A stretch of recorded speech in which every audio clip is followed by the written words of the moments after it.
Salam Tukar Pintar. Halo anak-anak, apa kabar kalian hari ini? Senang bisa bertemu kembali bersama saya Rita Sinaga. Baik, ini adalah pertemuan kita yang ketiga di bab 6. Dan hari ini kita masih membahas tentang fabel. Tetap buku yang kita gunakan masih menggunakan buku bahasa Indonesia revisi 2016 terbitan Kemendikbud. Baik. Sebelum kita masuk ke pertemuan ketiga, kita melakukan diskusi dulu dari pertemuan kedua. Nah, pada pertemuan kedua kita sudah tahu bagaimana cara menentukan alur cerita, bagaimana cara menentukan tokoh dan watak tokoh, dan bagaimana cara menceritakan kembali isi cerita. Kemarin untuk menentukan tokoh dan watak tokoh adalah kita harus membaca secara seksama isi cerita mulai dari awal hingga akhir. Kemudian kita bisa menentukan siapa pemeran dalam cerita itu ya. Oke, yang kedua menentukan wataknya kemarin ada dua, yaitu menggunakan metode analitik dan metode dramatik. Nah, sementara untuk menceritakan kembali adalah kamu harus membaca atau mendengarkan cerita tersebut secara seksama mulai awal hingga akhir, terus mencatat tokoh, watak tokoh, dan latar dari cerita tersebut. Kemudian kamu menceritakan kembali isi cerita menggunakan bahasamu sendiri, tapi harus sesuai dengan isi cerita. Oke, paham ya? Baik, tujuan pembelajaran kita adalah Anda mampu menelaah struktur fabel dan Anda mampu menelaah pengungkapan struktur fabel. Oke, dan yang pertama kita mulai adalah struktur fabel. Nah, dalam fabel strukturnya ada 4, yaitu dimulai dari orientasi, komplikasi, resolusi, dan koda. Dan koda biasanya ada yang pakai koda dan ada yang tidak pakai koda. Orientasi itu apa? Orientasi itu adalah bagian awal dari sebuah cerita fabel, yaitu biasanya pengenalan tokoh, latar, situasi, dan tempat. Itu biasanya orientasi. Nah, yang kedua, komplikasi adalah konflik atau memuncaknya sebuah masalah di dalam cerita itu.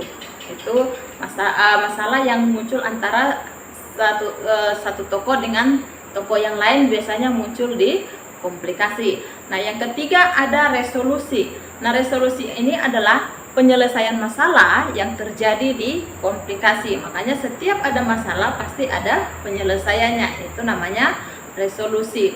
Kemudian yang terakhir ada koda. Nah, koda ini adalah pesan yang disampaikan oleh si penulis kepada pembacanya, itu untuk dapat dipetik, pesan itu dapat dipetik oleh si pembaca dan dapat diterapkan dalam hidupnya. Itu tujuan dari koda.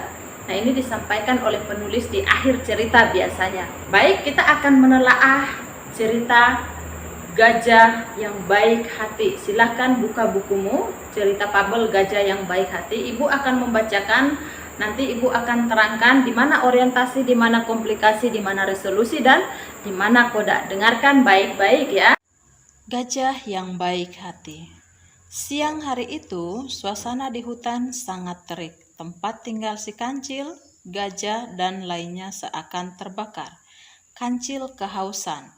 Dia berjalan-jalan mencari air. Nah, ini kalau kita telaah adalah orientasi dari sebuah teks. Berarti ini di sini biasanya ada latar, ada tokoh, terus ada pengenalan konflik. Nah, kalau latarnya di mana? Itu ada tempatnya di hutan, waktunya siang hari, suasananya terik, sementara si tokoh ada si gajah, si kancil, dan yang lain. Nah, di sana sudah ada muncul konflik. Konfliknya apa? Yaitu kancil merasa haus. Oke, kita lanjut.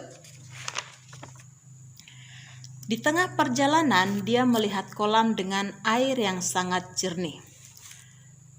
Tanpa pikir panjang, ia langsung terjun ke dalam kolam. Tindakan si kancil sangat ceroboh. Dia tidak berpikir bagaimana cara ia naik ke atas. Beberapa kali kancil mencoba untuk memanjat, tetapi ia tidak bisa sampai ke atas. Si kancil tidak bisa berbuat apa-apa. Ia hanya teriak meminta tolong. Teriakan si kancil ternyata terdengar oleh si gajah yang kebetulan melewati tempat itu. Hai, siapa yang ada di kolam itu? Aku, si kancil, sahabatmu. Kancil terdiam sesaat mencari akal agar gajah mau menolongnya. Tolong aku mengangkat ikan ini. Yang benar, kau mendapat ikan. Benar, aku mendapat ikan yang sangat besar. Gajah berpikir sejenak. Bisa saja ia turun ke bawah dengan mudah, tetapi bagaimana jika naiknya nanti? Kau memanfaatkanku ya, Cil. Kau akan menipuku untuk kepentingan dan keselamatanmu sendiri. Tanya gajah. Kancil hanya terdiam. Sekali-kali kamu harus diberi pelajaran, kata gajah sambil meninggalkan tempat itu. Gajah tidak mendengar teriakan kancil. Kancil mulai putus asa. Semakin lama berada di tempat itu, kancil mulai merasa kedinginan. Hingga menjelang sore, tidak ada seorang binatang yang mendengar teriakannya. Aduh, gawat! Aku benar-benar akan kaku di tempat ini. Dia berpikir apa ini karma karena ia sering menjahili teman-temannya.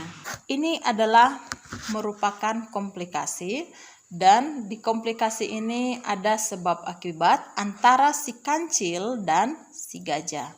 Terus karena kecerobohan si kancil dan si kelicikannya, makanya tidak ada yang menolong dia. Dan si kancil pun kemudian kedinginan. Nah, itu adalah permasalahan yang muncul di dalam cerita, yaitu klimaks dari cerita yang terdapat di struktur komplikasi. Nah, sekarang kita membaca tentang resolusi. Tidak lama, tiba-tiba gajah muncul lagi. Kancil meminta tolong kembali. Bagaimana, Cil? Tolong aku berjanji tidak akan iseng lagi. Janji? Gajah menekankan. Sekarang apakah kamu sudah sadar dan akan berjanji tidak menipu, jahil, iseng dan perbuatan yang merugikan binatang lain? Benar Pak Gajah, saya benar-benar berjanji. Gajah menjulurkan belalainya yang panjang untuk menangkap si kancil dan mengangkatnya ke atas. Begitu sampai di atas, kancil berkata, "Terima kasih Pak Gajah, saya tidak akan pernah melupakan kebaikanmu ini." Nah, ini adalah merupakan resolusi dari teks fabel. Kenapa dikatakan resolusi? Karena di sini ada penyelesaian masalah. Penyelesaiannya adalah gajah menolong si kancil untuk naik ke permukaan. Terus yang kedua, gajah memperingatkan si kancil supaya tidak jahil lagi. Dan yang ketiga, kancil berjanji akan berubah. Dan yang keempat adalah kancil berterima kasih kepada si gajah karena telah menolong dia. Baik, kita baca yang berikutnya.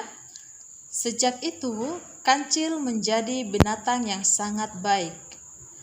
Ia tidak lagi berbuat iseng seperti yang pernah ia lakukan pada beruang dan binatang-binatang yang lain. Memang, kita harus berhati-hati kalau bertindak. Jika tidak hati-hati akan celaka. Jika kita hati-hati, kita akan selamat. Bahkan bisa menyelamatkan orang lain. Nah, ini adalah merupakan koda atau pesan moral yang disampaikan oleh si penulis ke pembacanya.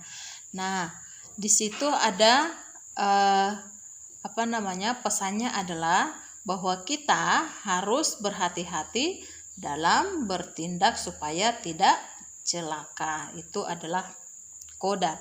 Nah, itu tadi tentang telaah teks fabel Gajah yang Baik Hati. Saya harap nanti untuk cerita selanjutnya Anda sudah bisa menentukan struktur teks fabel tersebut. Oke, sekarang kamu atau kalian berlatihlah pada bukumu halaman 210 sampai 223. Kemudian baca dan amati kembali fabel kuda berkulit harimau. Oke. Kemudian urutkan struktur fabel tersebut mulai dari orientasi, komplikasi, resolusi, dan koda. Terus yang ketiga adalah tentukan tokoh, watak tokoh, dan cara pengembangan watak tokoh tersebut. Dan yang terakhir adalah telaah struktur teks tersebut, kemudian tuliskan hasil telaahmu berbentuk uraian. Baik, sekarang kita akan membuat peta pikiran dari pertemuan hari ini. Hari ini kita adalah menelaah struktur teks. Nah, tadi struktur teks fabel ada 4, yaitu ada orientasi, komplikasi, resolusi, dan koda. Nah, di sini sudah ada strukturnya, tapi masih ada yang kosong. Ibu berharap Anda akan belajar mengisi ini, melengkapi ini. Boleh kamu mengikuti ini atau boleh gambar sesuai dengan keinginanmu. Pindahkan di bukumu gambar atau buat sesuai dengan keinginanmu supaya kamu lebih mudah memahami tentang struktur teks fabel. Nah, saya ingatkan kembali bahwa peta pikiran adalah itu mempermudah kamu untuk memahami pembelajaran yang kamu dapati di sekolah. Setiap pembelajaran itu usahakan membuat peta pikiran agar kamu lebih mudah atau gampang mengingat apa yang disampaikan oleh gurumu. Paham ya? Baik anak-anak, saya kira sampai di sini pertemuan kita hari ini. Terima kasih atas kehadirannya. Wassalamualaikum warahmatullahi wabarakatuh. Semangat belajar!